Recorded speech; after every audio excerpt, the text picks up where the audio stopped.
CM Punk whips Drew. The Terror Twins won up Judgment Day, and Braun Breaker retains his title in the Match of the Year candidate. This is Wrestling with the Homies, and today we talking Monday Night Raw.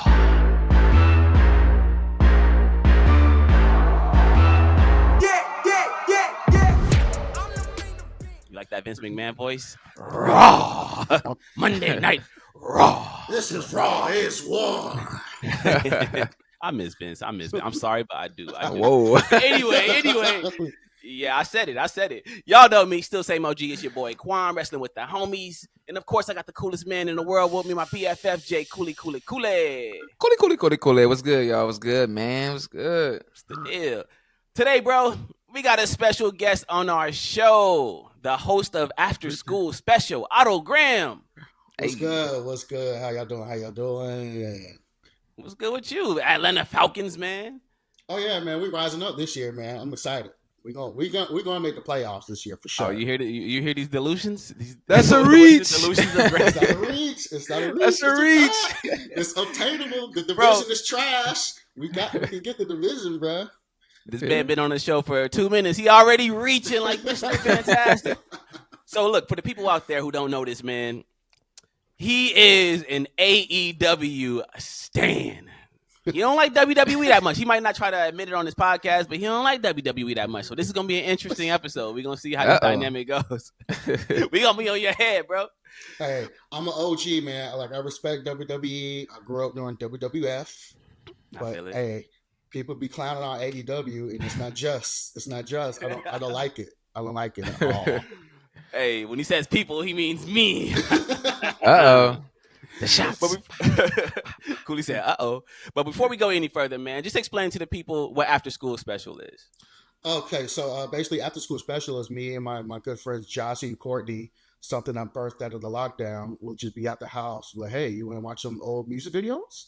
So we'll be at the house watching an hour, 2 hours worth of old school 90s, early 2000s hip-hop videos. And I was like, hey, why don't I just record us talking about these videos and bring it back that nostalgia? You remember this Jay-Z video? Like, I remember watching this at my homeboy house, and we was about to go out, and we put on the big old triple XT and the jersey. Like, yeah, it just the shorts. It just brings back. It just invokes so many nostalgic memories, man. Good times, happier times, and then we'll just make some good points, or we'll just talk trash about it. But like, oh my God, look at his shirt. Oh, look at that. He's wearing. Right. So it just brings back good memories, and hopefully everybody in our age group can feel the same way. Nostalgia, of course. Nostalgia is a moneymaker. Hey, I know Cooley is a nostalgia junkie. This man loves. Yeah, man. I make fun of him all the time because his music taste. All he wanted to listen to was New Jack Swing and Tevin Campbell. I'm like, yo. Hey man, it's the best music. The 80s was the best era of music, the greatest of all time. Like there's songs from the 80s that they still play right now. I agree. The 80s? Yes, the 80s. Facts, bro. All the stuff they be sampling is from the 80s, bro. Pat Bernard, everybody, man. I got a whole playlist. I'm always gonna be a 90s baby. I'm always gonna be a golden era. Before we came live on this podcast, I was sitting over here rapping the words to Winter Wars by Wu-Tang. So I'm always gonna be married to the 90s. But I feel y'all. I mean, the 80s was a dope decade too. Yeah. I wasn't alive, but it was dope. I was born an 80s baby, but I'm a 90s kid. So 90s is still, I feel it. Still very near and dear to my heart. So yeah, 80s is fine. Right. So look, before we get into WWE Raw, I got to ask you a question, bro. Okay. Why are AEW fans so goddamn sensitive? Why? Because look, let me explain, bro. This is an equal opportunity podcast. We gonna get these jokes off. Me and Cooley, this is what we do. We're not tribal. We might have preferences, obviously, but we gonna clown everything just because that's who we are. That's what we do. When we drop clips on like social media, Instagram, TikTok, making fun of Triple H for not pushing enough brothers, making fun of Triple H's booking, calling out creative decisions, it's all fun and games. People laughing, people comment. It is what it is. The second we criticize Tony Khan in any way, them fans be in the comments trying to start World War III. So I just want to know, why are they so goddamn sensitive? As an AEW fan, tell me something, bro. Because it's borderline cyberbullying. You guys, what? Y'all just be talking. Y'all just be talking trash about AEW for no reason. Like they ain't been around for only 4 years. I mean, let them. They don't have 40 years of experience like WWF got. I mean, my dad was watching WWF in the 80s and stuff before it really became WWF, when it was still territorial in the early 80s. I mean, my God, AEW's been around for 5 years, and y'all want them to sell out. Y'all want them to sell out doggone Wembley Stadium every night. They be like, "Oh, Wednesday night was a trash show." I was just like, "Hey, like Raw never had no sneakers in the day." Oh, like, Raw got a lot of stickers. Oh, we talk about that all the time. Exactly. All the time. We speak about the WWE stinkers all the time, and it's fun and games. People agree. They're like, yeah, it was a stinker. Even the WWE fans agreeing. But it seems like AEW fans don't want to hear no type of criticism. They just want everything to be fine, but it ain't always fine, bro. Yeah, I know. I mean, agree. like if Brandon Ingram plays against LeBron and he puts up a stinker, I'm not gonna say, yo, Brandon Ingram only in his 6th year. Like, nah, bro. He all-star at this point. Yeah. Go out there and hoop, bro. Facts. You're right, but the reason why you said LeBron, because LeBron had 20 years of experience. Okay. And it's embedded in your head to give him everything he want, right? But when Brandon Ingram have a good game, went back and he's sorry. LeBron never had a bad game. I feel it. Well, shout out to AEW. We are not haters over here. For the record, we are not haters. We love AEW and Tony Khan and everything they're doing. Sometimes but producer, they say they having a lot of bad games. They out there playing like Andre Miller, but it's all good. I still love him. Andre Miller was necessary. You know what I mean? Pat Beverly is necessary. Okay, now you tripping, bro. Andre Miller never missed a game in his career. He's necessary. He's very necessary. Yo, that's a fact. Andre Miller used to play 82 games every single year, man. He was hooping. He might not have been the greatest, but he was consistent. He stayed in the game. And that's AEW right now. They Andre Millers of the wrestling game. And they're still trying to find their footing, man. It's tough when you have the juggernaut like WWE, when you have a new fledgling company with old wrestlers from WWF or WWE coming over to AEW. It gets a lot of murky. I mean, storylines can repeat. I mean, it's just injuries can happen. Edge. Edge. I ain't see Kenny Omega in a year. Yeah, Kenny he was going through that health condition. What is that called? Like the victilitis or something? Something wrong with like his intestines. It's the same thing that Brock Lesnar has. So we probably won't see Kenny for a minute. Yeah, like that was a serious health issue. That wasn't just the injury. But it was tough. It's tough to compete with a juggernaut. It's like, come on, Punk man. left. Like, you got nobody over there, man. Oh, y'all got Mercedes Moné? How much they paying Mercedes, by the way? Like 10 grand? Probably too much. Too much. 10 million? I don't know. It is what it is, man. But shout out to AEW. So look, before we get into Raw, I just wanted to break the ice with a simple question, something that I have noticed, something that, y'all might tell me I'm smoking Pookie sticks when I say this, but I'm just going to throw it out there and see how y'all feel. All right. Cooley, Otto, let me know. Is Randy Orton the LeBron James of pro wrestling? And I can explain why I'm saying that. Randy Orton apparently just re-upped with WWE for 5 years. 5 more years. That means at the end of that contract, Randy Orton is probably going to have every single longevity record, whether it's the most matches, the most wins, the most whatever. He's probably going to have that. And obviously, LeBron James has all the longevity records in the NBA. Randy Orton is also arguably the greatest of all time, depending on who you ask in their age range. But a lot of modern fans will tell you that actually no. The greatest of all time is John Cena, someone who wrestled during the same time as Randy Orton. Kind of the same thing with Kobe Bryant and LeBron James. But then you also got the people who will be like, hell no. Stone Cold Steve Austin is hands down the greatest ever. Nobody can ever come close to touching his boots. Kind of like LeBron James and Michael Jordan. And then another thing I noticed about Randy Orton is there's really no middle ground with Randy Orton. People either think he is the blueprint to all modern wrestling and the greatest thing since sliced bread, or they think he's an overrated bum and kind of boring. And that's LeBron James in a nutshell. People either love him and think he's the greatest thing ever, or they think that, he's overrated, he's a bum, he can't stand next to Kobe, Jordan, none of these people. So I'm starting to feel like Randy Orton might be the LeBron James of wrestling. You have a point. I mean, I would consider John Cena more so Kobe. Randy's still going, man. He's WWE championship 10 times, heavyweight championship 4 times, IC champ. He's won everything, and he's still going, and he's still producing at a high level. And he just signed, an extension, man. He's still hooping. So at the end of the day, you're right about 5 that. more You're right years. about that. He gonna have all them longevity awards. Like, let's be honest. Well, outside of Rey Mysterio, because Ray is still going too. Oh no. Well, he said we smoking rocks. I'm not saying look, and I'm not saying from a talent standpoint. I'm not, because LeBron James is probably the greatest ever just from a talent standpoint. I'm not saying Randy Orton is that, but in terms of longevity and greatness, he kind of LeBron James-ish. I don't know about all that, but From that era. Hey, I'm just saying, the man been wrestling for goddamn 30 years, and he still got 5 more to go. He probably gonna re-up again at the end of that contract. Randy Orton is probably gonna be in WWE till he's 60, stacking up wins. Longevity-wise, yes. The most matches, the most everything. How is he not the great? Randy Orton has absolutely been number 1. Bruh, when he was heel, he was like number 1. He was on top of the world. And he was a top guy. He was a top guy for a second, but then, like you said, John Cena smoked his boots. And just laugh at man.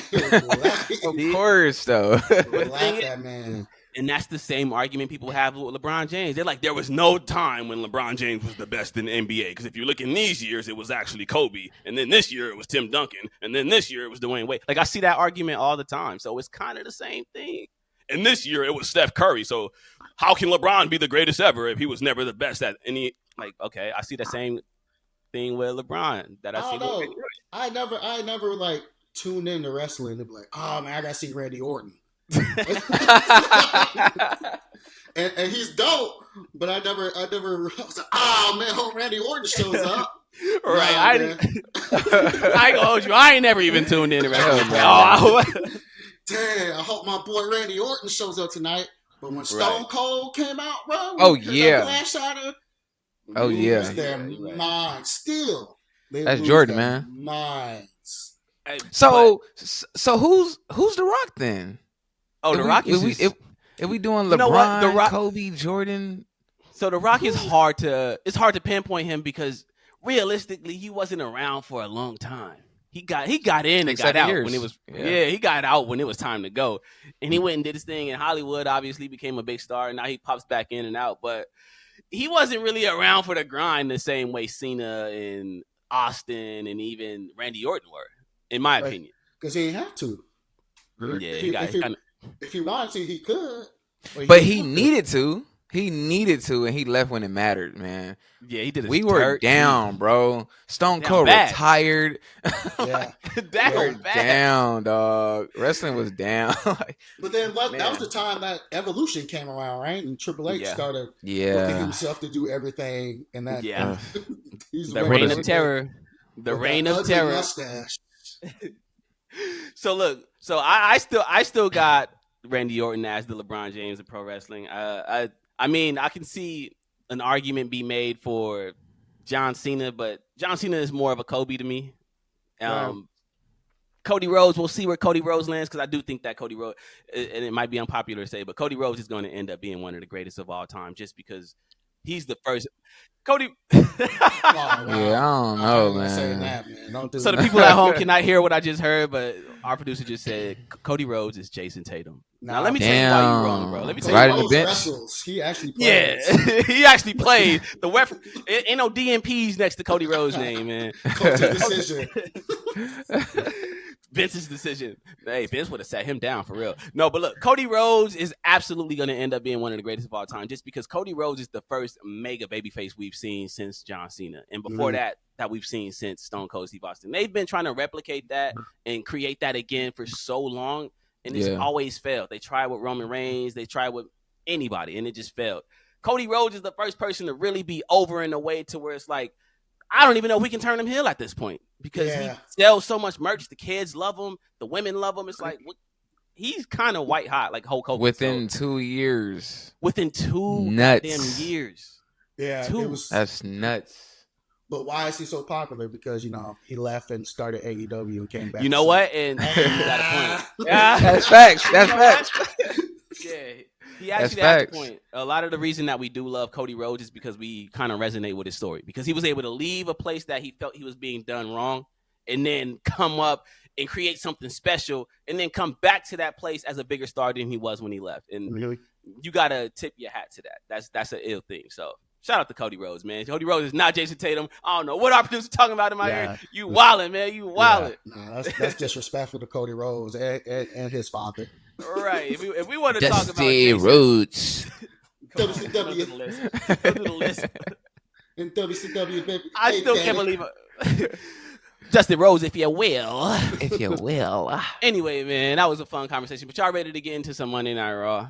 Sure, let's do it. All right, so look, whenever we get into Monday Night Raw, I got to start with my hashtag Talk Some Raw, which is a wrestling roast, the only podcast out there doing that again. I'm going to say that every podcast because I'm proud of that. I'm proud of the fact that we came up with something original that none of y'all is doing. Yes, and none of y'all better not try it, because if y'all do, y'all going to have to see me. I'm pulling up with them hands. I want all that. And he will show up. Okay, I will show up. He will with the ski mask on, baby. So let's hashtag Talk Some Raw. It's time for Tyler Perry Presents Monday Night Raw. The show opens with Rhea Ripley telling Dom it wasn't deep enough. And I don't even know if that's PG. Dom showed up with his mullet and said Liv calls him daddy and buys him chicken tenders. This shit sound like the plot of a Tubi movie. All we need is the dude from Notorious who played Biggie and Vivica Fox. Diva Taker showed up and attacked Dom. He then beat Carlito, who for some reason was dressed like a randomized creative player in NBA Street Volume 2. Judgment Day tried to pack him out after the match, but Mommy made the save. Bo Dallas cut a spooky promo in front of a box TV. Odyssey Jones was up next. He looks like one of Mark Henry's dreads grew a new body. He beat some NXT level up jobber, and Xavier Woods ain't feeling none of this. Apparently, neither was Karrion Kross. We then got a Texas Tornado tag match. Charlie Haas and Caucasian Shelton Benjamin versus Tozawa and Otis. All jokes aside, them Creed boys are good. And Tozawa, it was good to see him shine. Pete Dunne cut a promo in an empty arena next, and as bad as I want to make an obvious AEW joke, I'm not going to do it. I'm sure 100 people already beat me to it, so shout out to y'all. The stud line is no longer the stud line. They are now Pure Fusion Collective. The Pure Fusion Collective. Yeah, that's their name. This is straight out of a Tony Khan E-Fed. This shit sounds like a Japanese pop locking crew. Pure Fusion? Yeah, this name is Pure something. Pure ass. Beefed up Randy Orton is up next wearing trunks and knee pads for no reason, and Gunther called his family bums. Punk then attacked Drew McIntyre and whooped his ass with a belt like he was Pops from the Wayans brothers. Bang, bang, bang. That's my pleasure. Sheamus showed up dressed like Jonathan Majors and got snuffed from behind by Pete Dunne. And the only Samoan on the roster that isn't related to The Rock tried to destroy Mike from the Real World and K-Quick. And then finally, it was time for the main event. Baby Steiner beat stand-up comedian Sami Zayn in a 2 out of 3 falls match. And this match was everything I expected it to be. Braun Breaker might be generational. I'm sorry, but he might be. He's only been wrestling for 3 years. 3 years. Really good episode of Raw this week. I give it about a half a pack. It kind of dragged that time. But that main event, sheesh. I can get jiggy with that. Raw is 2 for 2 this month. I'm sorry, but it is. And I will see y'all for AEW Dynamite. Fire. What y'all think of the show, man? Hey, what did y'all think of the show, man? Was it fun? Was it good? First of all, I want to appreciate you for that, Qwan. You know, you kill those Talks and Raws all the time, man. I really do. Diva Taker. Evil Taker. Bro be saying some crazy stuff, man. The Diva Taker, the non-binary phenom. That's my man. That's bro. wild. I love Damian Priest, bro. But, you know, what did I call him last week? Razor Raul? Jesus. I don't like the name. I don't like Terror Twins. I think they should just stop that. I mean, it's like better it. than Gruesome Twosome. That's what. Gruesome Twosome is wild, man. Because that's what Dom and Rhea was. But yeah, Raw was fire, man. I enjoyed it. I like the way that everything feels story driven. Nothing is not done on purpose. Everything is done on purpose, and that's what I love about my wrestling. I like my wrestling with a plate of stories. You feel me? And that's why Nas is one of my favorite players. It's not like you taking a shot at AEW again, bro. Oh, is that what we doing? No, man. That's some cyberbullying. Cyberbullying. No, but in all honesty, that's one of the biggest differences I noticed when I watch AEW and I watch WWE. It seemed like that episode of Monday Night Raw, it wasn't the best episode by any stretch, but it seemed like nothing was on that show just for the purpose of being on that show. It was all either building towards a story, closing off a story, or beginning a new story. And it seems like a lot of things that happen in AEW, like these random trios matches, they only just exist to be there. And they're fun to watch. The quality of the matches are always good. Don't get me wrong. But it's like, what else is that building besides just a filler match on TV? I don't know. Not to make this an AEW versus WWE thing, but you an AEW fan, so we on your head, bro. We on your head. No, but I'm saying, looking at and I'll talk Raw in a second, but just the landscape of the WWE right now, there's a lot of stables. There's a lot of trio stables. Yeah. So I wouldn't be surprised if they start running around with some trio type belts, because there's a lot of Damage Control. I don't want to see Shayna Baszler in there. That's a trio. Chad Gable's new stable. That's a trio. There's a lot of trio. What are they called out there? The American Made. American Made. Made. Ain't that a movie, bro? Ain't that a movie with like, what's my man's name? Edward James almost or whatever. Like, American. Like, what are we doing? We just turned American Made to like 3 crew cut wearing white guys. But in terms of this Raw episode, I mean, they're doing a lot of build up for Bash at Berlin, so that's why all these storylines, because that's like in 2 weeks. So of course that Gunther promo with Randy Orton. Mm-hmm. I think, are they fighting at Bash at Berlin? The mixed tag team, is that? Yes, so that's for Bash, and that's one of the things I wanted to get into. But before we get into that, why does Randy Orton always wear his trunks and knee pads? He ain't have no kind of match last night. He still showed up dressed like he was ready. He don't wear his regular clothes ever. Like, ever. My man, if you stay ready, you ain't got to get ready. Right. Hey, I heard that. He don't hit sugar free, man. You know? Right. That's his thing now. That's his thing. Right. Trunks, stay ready. So you gotta get ready. Be ready. And the tee is a little bit longer than the trunk, so it looked like he ain't got nothing on. He's just out there in a t-shirt while Gunther calling his family bums. I'm like, damn, what are we doing? Winnie the Pooh at. He out there dressed like Winnie the Pooh, just a t-shirt and some boots. I'm like, all right, shout out to you, Randy Orton. Them voices were telling him, don't put on your clothes. I hear voices. Right. They talk to me. I hate that goddamn sub. I hate that. The most overrated theme in wrestling. They talk to me. And folks go crazy for it, though, when he does his little... They do. Yeah, one of the best poses of all time. Right. The pose and the RKO. The RKO is up there with the Stone Cold Stunner. I'm sorry. I know I feel like I'm a Randy Orton stan right now on this episode. I'm just, all about Randy Orton. But, I got to give my flowers to Randy Orton, man. It's just a stunner without the kick. It really is. It's the diamond cutter. No, he stole that. Diamond cutter, yeah. He stole that from DDP. He goes all the way down to the ground, like Stone Cold to hit you. And it took me for a long time to realize that RKO was just his initials, Randall Keith Orton. I see what he did there. But anyway, man, incredible main event, right? So Braun Breaker and Sammy most definitely had the match that they were supposed to have at SummerSlam, and Braun retained. But Otto, I got to ask you, man, this question is for you, because we had this conversation off air a couple times, and apparently you're not the biggest Braun Breaker fan. Explain yourself, my G. Explain that. How do you not like Braun Breaker, the youngest, hottest in the game right now?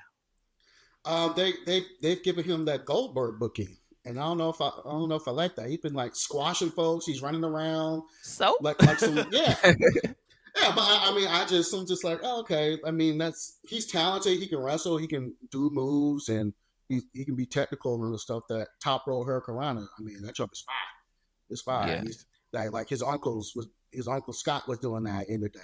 But I don't know. Right. It's just something about there's something about it feels not authentic. It feels super pushed. Ooh. I don't know if they're letting him be him, or they're just like, hey, just go out there, spear the hell out of people, and look mean and bark. And we're going to give you the belt. I don't know. It's something to me. It just doesn't feel organic enough for me. Cool. You agree with that, bro? You agree with that? Yeah, man. They give him what? You a damn lie, man. That's cap. What are you talking about, Otto? Hey, Corey Holcomb. What did Corey Holcomb say? He doing. That's a cap. Come on. He doing his thing, man. I don't get Goldberg. I feel like booking a person like Braun Breaker, he has to have that type of booking, because I can't see people just beating this guy. Like he has the moveset, he has the energy, and he's on his run right now. He's kind of reminding me of how they have Odyssey Jones on his Mark Henry Hall of Pain run. It's kind of like the same thing. Mm-hmm. So I don't know. He just have that type of aura, man. He's a Steiner. Like I don't, Right, and I'm digging like the catchphrase. What did he say last night? Are they barking in Ohio? And everybody just, I'm like, oh yeah, this is gonna work in every city they go to. The Q Dog's gonna hate him. That's the. Oh, let me not do that. They come for me if I do all that. But. We're live at Howard University in Right. He show up with a black eye. You know what happened, and they done caught his ass lagging. But no, I feel like Bron Breakker is, like Cooley said, he is hard to book because whenever a guy has that type of energy, they're that big, all muscular. It's really hard to have them lose matches. So I'm glad they got him that early loss out the way when Sami Zayn beat him, just to get it out the way because he was gonna have to lose at some point. But now that he got that loss out the way, it's time to get it rocking. I don't want to see him lose. And again, anytime soon. I want him going out there spearing people to death and winning every single match. I'm sorry, but you got to push the button at some point. I know he's only 26. He's been wrestling for 3 years, but they pushed the button right away on Brock Lesnar, and it paid off. So, hey, push the button on Bron Breakker. But why Bron, though, is what I'm saying. Like, there were 2 other guys that came up at the same time as him, and they're jobbers now. But that's the thing. For one, he's a Steiner. Yeah, Nepo baby. Yeah, Nepo baby. You all know nepotism is a thing. Yeah. And I'm rocking with nepotism. I love it. I want to see more nepotism. If I have a kid, I'm gonna try to give my kid the world. I don't care if it's not unfair. Hey, sorry, you should have worked harder when you was here. But so if I was to have a kid and I leave, will he be a Nepo because his dad is not in his life? It passed down to generation to generation. He's like, oh, you are an idiot. Cooley Never mind. Never mind. I know where Cooley was. It's a running joke on this podcast that Cooley. Cooley, I'm right there with you, bro. My dad was the same way, man. That's kid. That's Cooley's kid. Give him the belt. Right. But no, here's the thing, man. I know what you're referring to. You're referring to Ilya Dragunov and Carmelo Hayes. They both got called up same time Bron Breakker, and they kind of losing matches right now. Yeah. But the thing is, they're not jobbing. They're losing for sure, but they're still building toward. We can tell when we watch Carmelo Hayes wrestle, the competitive ass matches they're giving him with Andrade and all that. They're clearly building towards something with Carmelo. He's going to be a future world champion. I'm sure eventually they're going to stick Omos with him or something to give him a heater or a big to stand next to. And he's going to get it rocking. The same thing with Ilya Dragunov. They clearly want to build towards Gunther versus Ilya Dragunov because they had them face off backstage a couple different times. They're just not pushing a button on them as quick because they don't look like Bron Breakker. It is what it is. This is pro wrestling at the end of the day. When you look a certain, because Dragunov is one of them ones. He's one of the greatest wrestlers in the world. He might be the best, to be honest. But it's pro wrestling. When you look a certain way, you're gonna get pushed faster than everybody else. I mean, they pushed Roman Reigns to the top when he wasn't ready because he looked like a Greek god. Because they are, bro. Who's wrestling better than Ilya Dragunov right now? Somebody tell me somebody who's wrestling better than Ilya Dragunov right now. Besides Will Ospreay, because Okada. Bryan Danielson. Come on, man. 2024 Bryan Danielson is incredible. Don't get me wrong. He's my favorite wrestler of all time, actually. But Ilya Dragunov is wrestling circles around Bryan Danielson in 2024. Yeah, I said it. But why is it okay? So Braun, Ilya, and Carmelo, they all came up at the same time. Like, why not use that? So like when Randy Orton was coming up, his rival was like Batista and Cena because they all came up together. When Austin was getting hot, Rock was getting hot, and that stuff was like colliding and stuff. Like, why not use those 3 to prepare to the next generation? It might be coming. I mean, they've only been on the main roster for about 4-5 months. Like I'm sure Ilya Dragunov. It's just the Intercontinental title, man. Somebody got to get it. It's just don't do that, man. That's the IC title, bro. It's not the that's one of the ones. Right. Yeah, all right. I mean, look, I just like Bron Breakker. I'm sorry, but he looks the part. He can talk. He checks every single box. I mean, Ilya Dragunov is as dope as Ilya Dragunov is. He's not connecting with the fans just yet. He gets This Is Awesome chance every match, but when he's coming out, his entrance music is playing like a CDQ. I don't hear no audience. Nobody's cheering. Nobody's booing. They're just sitting there. Yeah. When Bron Breakker come out, they barking. They going crazy. So clearly he connected. So you got to push the guys that connect. And until Carmelo and Ilya connects, they just going to be wrestling competitive matches and losing. It is what it is. I'm sorry. Dang, man. I'm sorry.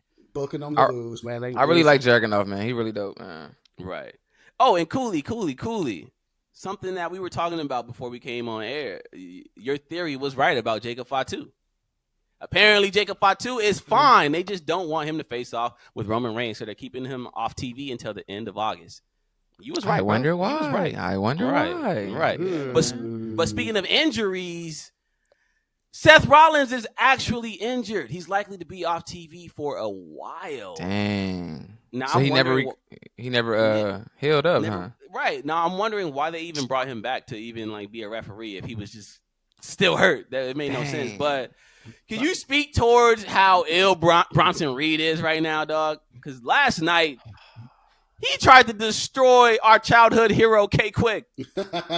Why he do my man Ron the Truth Killings like that? Like I said, he's going on his Hall of Pain run right now, man. He's getting everybody out the ring. First of all, I said this earlier, wrestling is so hilarious because out of all them times R-Truth could have just rolled out the ring or got out the way, he just laid there and took all those tsunamis. Right. Like, not only did he lay there, he'll be laying there, and then you'll see kind of like adjust himself. So, yeah. Like, that's a pet peeve, right? And after he rolled the Miz out the way, he getting flat, and then there's a crowd of people standing around him, like, "No, don't jump on him. We're not gonna attempt to move him at all, though. He's standing here, right here. We're not gonna cover him or anything. But don't jump on him, though. Please don't. Oh, he did it again. It's like, come on, gotta love wrestling. Is so hilarious. Get out the damn ring. But I love it. So what are they doing with Bronson? You guys think? Like, what is this angle? They build him up for he's probably gonna fight who, Gunther. Ooh, and that'll be crazy. Actually, that's Hoss match. Keeps right. So Bronson Reed just keeps taking people out week after week until he finally runs into the right one, which is gonna be maybe Gunther. I would like, you know what? We were talking about Braun Breaker. I would like it to be Braun Breaker just because. I'm gonna be honest. We can't keep Braun Breaker heel for too long. I know it's working right now, but the fans they cheering for him. They barking. They like him. Fans want to cheer Braun Breaker. So how about this? How about Bronson Reed is taking people out week after week, right? And then he finally runs into the right one. He tries to take Braun Breaker out, and it's like, nah, dog. You ain't that might work on K Quick and Mike from the real world, but that ain't working on your boy. Like, nah. That's what I want to see. Braun Breaker versus Bronson Reed. So you cool with Braun Breaker just sparing the daylights of the Bronson Reed? Like he's just hell yeah, bro. Nobody, he ain't 350. Hell yeah, dog. Hey, they did the main mix up backstage with R-Truth when he was just like, "Oh, I got you a match against Braun Breaker," and it was like, "Nah, that's Bronson Reed." So I mean, maybe that's where they going. Look, I'm sorry, y'all want wrestling to be equal opportunity and everybody gets a fair shot, but wrestling ain't never been that. Some guys just got it and some don't, and right now Braun Breaker got it, so push the button. I like to think that, bro, if the internet was around the way it is right now, back when Brock Lesnar was first getting pushed, when Brock Lesnar was just arriving, destroying the Hardy Boys and just destroying Undertaker, all these people, I guarantee you people would be online complaining and being like, who is this Brock Lesnar guy? Like, he's not that good. They're pushing him way too soon. Like, sometimes you just got to roll with it, man. We ain't got to criticize everything. Just roll with it. Roll with it. but Brock Lesnar is 6'8". 300 bro, so it looks more believable. You look like a monster, bro. Like, no, I'll cross the street if I saw. Have you seen his daughter? Oh my god, huge. His daughter. I'm crossing the street. I'm crossing the street. I feel it, but also Brock Lesnar had Paul Heyman with him, so it was. Whenever you stick Paul Heyman next to somebody, it's hard to not like him just because Paul Heyman gonna get them over. Even Solo looked good with Paul Heyman, and now Paul Heyman out the way, and we starting to see Solo for who he really is. McDonald cash register.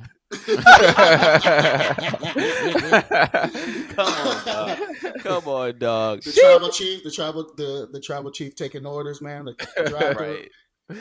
Right, and shout out to Kofi Kingston calling the Final Testament the Final Testicle. That was funny. Hilarious. It was stupid. Yeah, it was like a Vince McMahon era joke, but it was funny to me, so I like that. But final thing I wanted to touch on Raw, you brought it up in the beginning of this podcast. We are getting Rhea and Priest, the Terror Twins, versus Liv and Dom at Bash. Is this storyline getting kind of corny to y'all? Because I'm gonna be honest, it's starting to stink a little bit to me. I was loving it when it was just Rhea versus Liv. But now that we're doing mixed tag team matches, I I ain't really digging the mixed tag team matches. I hope it ends at Bash at the Berlin. I hope that storyline kind of ends because it's gonna be running still like every week. Liv is, I got your man, I got your belts, I got your Judgment Day. So okay, and pause at that voice, but you know. He said, "Pause at that." Pause at that voice. That man said, "I got that bell. I got your bell." It's gonna. Yeah. So come on now. I like it, man. Yeah, I do it. I like it, man. It makes me, it makes me think about the old days of wrestling when we had these mixed matches. I just want to see. I'm a sick person, so I actually want to see, the ladies fight the guys and the guys fight the ladies. You know what? So back in the day, that I'm okay with. Okay, so I don't know what I know. WWE is scared to even like Netflix go coming. there, but Netflix is coming and like Netflix coming. Let's be honest. Rhea Ripley physically looks like she can beat up a lot of those dudes. Mm-hmm. Like when I see Rhea Ripley next to Carmelo Hayes or like even Ilya Dragunov or Sami Zayn, to be honest, like I feel like Rhea Ripley could take them. So if Rhea Ripley were to go after like the Intercontinental title or something, I would kind of be on board with it. I don't know if the world is ready for that, just because a lot of things have changed. China, one of the first, right? The first. Yeah, but times were different back then. We were kind of okay with seeing like Stone Cold was coming out and stunning Deborah. Like, love it. I love it. We could do that back then. These days, it has a weird connotation to it. A lot of sponsors might not be okay with seeing Rhea Ripley get speared by Braun Breaker. Man, Wingstop and Prime, bro. I need that. Look at the only thing corny about this whole storyline is the name, the Terror Twins. It sucks. But I don't know. I just remember back in the day when there was like Edge and Lita versus Cena and Marie. Like, I like those matches, man. Like, let's run that back. So let's get it, man. Hey, and as bad as the Terror Twins sound, it ain't as bad as Street Trash because earlier yesterday, the name Street Trash was trending because apparently Judgment Day's new name might be transitioned over to Street Trash. I don't know if that's true or not, but that was the word on the internet. Yeah, who's in these rooms, man? Like, who's in there saying it's Eminem? It's Eminem. It's definitely Eminem. Eminem. It's definitely Eminem. What's going on, man? Street Trash. You know what though? I hate to be that sick person. I don't like it. I don't like it, but I would love to see them transition over to Street Trash just so I can see people melt down. Because I'm gonna say this in a way.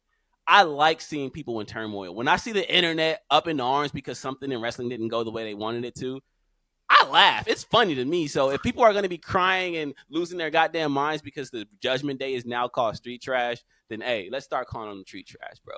Let's do trash. Man, I can't imagine. I can't imagine them coming out and their opponents Street Trash. What's happening? Oh no! I'm gonna blame Stephanie McMahon on this because that's McMahon blood written all over it. I'm blaming Stephanie for this one. Absolutely. Like what? Triple H didn't do that. That was Steph. Imagine Howard Finkel like and their opponents sitting in at 314 pounds. Street Trash. Like all right. Nothing's worse than champions. Street Trash. What's the worst name for like a faction or a faction or a tag team? I would say the Lesbians. Oh yeah, the Lesbians was crazy. That was they were like what that was wild. They on an episode of Wall. It was just like versus the Lesbians. Like what? This is really what we doing? See, and that's why WWE, they was doing anything they wanted to do because they had no competition. Like, let's just say whatever we want to do. Look, he gonna shoehorn AEW back in there. But look, we was going hard on you on this episode, but we love AEW. We do an AEW show every Friday, so I mean, it is what it is. But we gonna ride AEW too. AEW ain't above getting jokes, man. Everybody get these jokes over here. Sure. This is what we do. This is what we do. It's one of the best live shows I've ever been to be honest. In December. Amazing. You feel me? So how can people say me and Cooley hate AEW? We spend money with AEW. We was in the building when Hangman Page and Swerve Strickland had that classic. We were right there in that audience watching live, paid money. Chatting, Matter of fact, when we walked in, someone told Cooley that he looked like Swerve Strickland. He don't look nothing like no damn Swerve Strickland, but pretty he's a racist. white guy, y'all like this. It is what it is. But yeah, Monday Night Raw is pretty solid, man. No complaints from me. No complaints from me at all. Otto, before we get out of here, again, plug your show. All right, guys, it's the After School Special. School spelled SKOOL. Find us on Instagram and YouTube. Check us out. We got a new episode coming out next week. It's just good times. We want to get some nostalgia, watch some old school music videos from your favorite artists from the 90s and 2000s, and hear us talk about them because we was there. We was outside when these records dropped, when these videos dropped. Because, back in the day, black directors, they couldn't get no directing jobs, so they directed music videos. F. Gary Gray, he directed Today Was a Good Day by Ice Cube, and that led him to doing Friday. And now he's doing Fast and Furious movies, Straight Outta Compton. He's doing big budget motion pictures now. So the medium for music videos back in the day was for black creatives to get their thoughts and points of views across through different various artists in the 90s and 2000s. So check us out. Absolutely. Dope, definitely check them out. And Cooley, you know what I always ask you, bro? You got anything you want to get off your chest before we get out of here? Now's the time, baby. Now is the time. Tell us how much you love Jade Cargill and her abs. Whoa. I got something on my chest too, but go ahead. Jade Cargill's so damn fine. I'm sorry. I just had to. Recently, I just saved a bunch of money on my car insurance by switching to Geico. You, man. Oh man, I hate you, man. Yeah, shout out to Geico, man. Yo, Thank Geico, you, Geico, sponsor us, bro. Sponsor us, Slim Jim. We need all the sponsors. Better Help. What's the one? Blue Chew. Hey, you know what I'm saying? Blue Chew. Come see us, bro. Come see us. But you say you had something to get off your chest. Get it off your chest, man, because we about to get out of here. Yeah. So I think, like I said, I'm an old school wrestling fan. So I think kind of the internet and social media is somewhat, I don't want to say ruining wrestling, but it's like taking away some of the good moments. So in 1996, when Scott Hall was on WCW, everybody was like, "Oh, stop! It's Razor Ramon! Oh, stop! Did you see that?" Imagine if we knew his contract was up in WWE and was like, "Oh, this is fake," because he signed with WCW, right. Like takes away from the pop, like it just changes it. And then when Cody Rhodes left AEW, came to WWE, everybody knew that. It was no secret he was going to show up at that Royal Rumble. Like it was still good to see, but just imagine if we had no clue that this cat signed a deal and he came to Royal Rumble. It would have been, that's true. What the heck? So you got a point. Them putting contracts on, like LA Knight signed a new deal. Like, I don't want to know that. Like, just let it be. You definitely got a good point. And actually, that's something that I really do want to talk about at great length, actually, because I feel a lot of ways about it. I feel like it's a gift and a curse. But they going to have to tune in next week to see that, because we are out of here. Peace. Rest of the homies. Make sure you subscribe and hit that like button. Tap that notification bell before Graham taps that ass this week. Cooley said he's taking a week off. He ain't trying to fight nobody, but Graham got them hands. He likes